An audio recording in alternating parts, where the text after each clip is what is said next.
nationalities, and probably they followed the inburgering classes.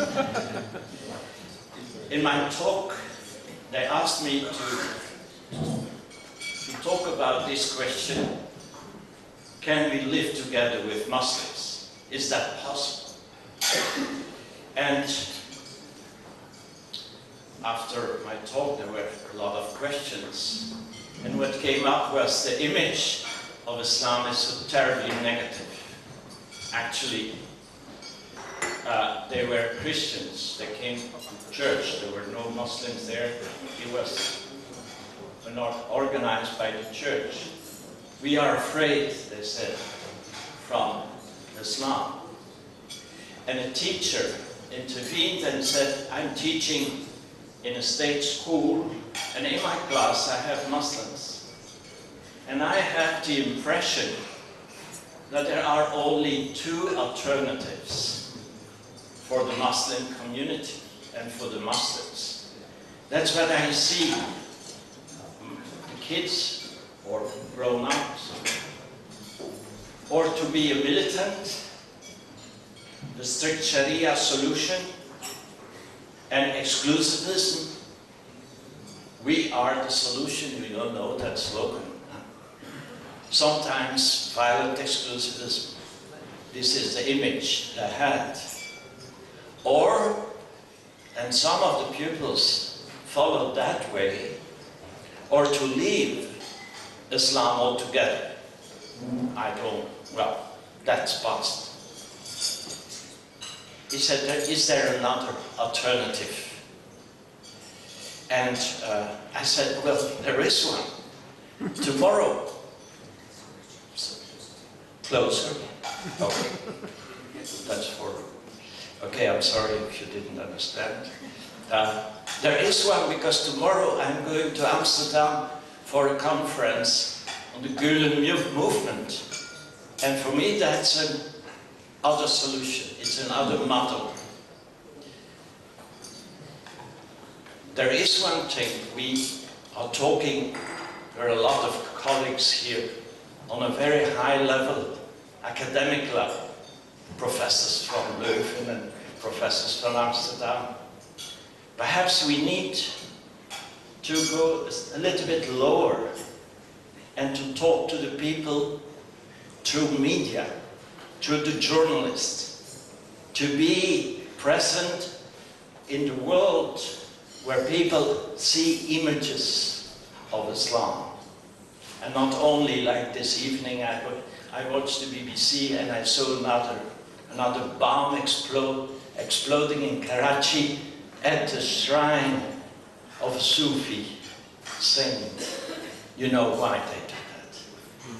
Now, on the other hand, what I realized today is something different, is that probably I can understand perfectly this movement, seeing how Turkey itself is changing, is switching from, well, we talked about the concept of nation. Someone asked a question.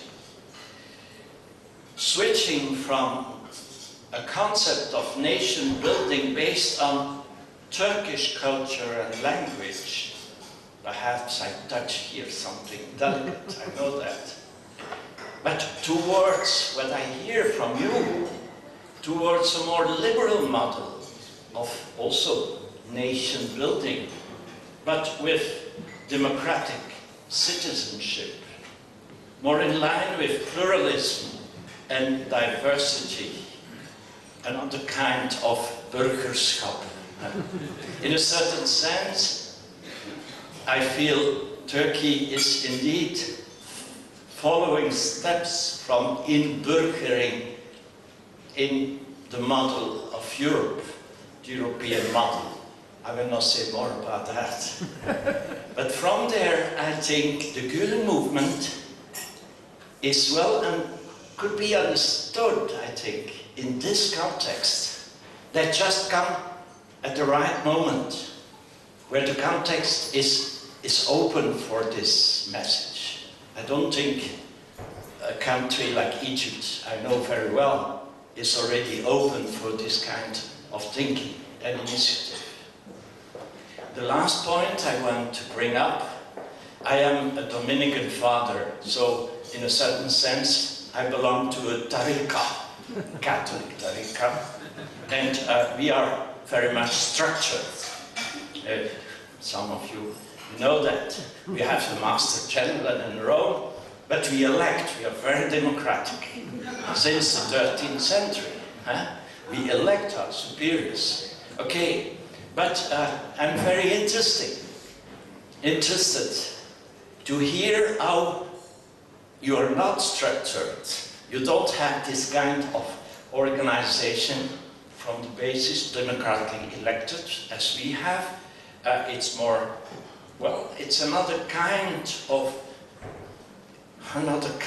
organization, but what I, of course, appreciate, there is this spiritual background. So I know some people from the movement, and I went 3 times already invited by you to Turkey, and I'm very grateful for that. Since 10 years, I think I know some of this movement, but today much more information was given to me. I'm thankful. Thank you very much.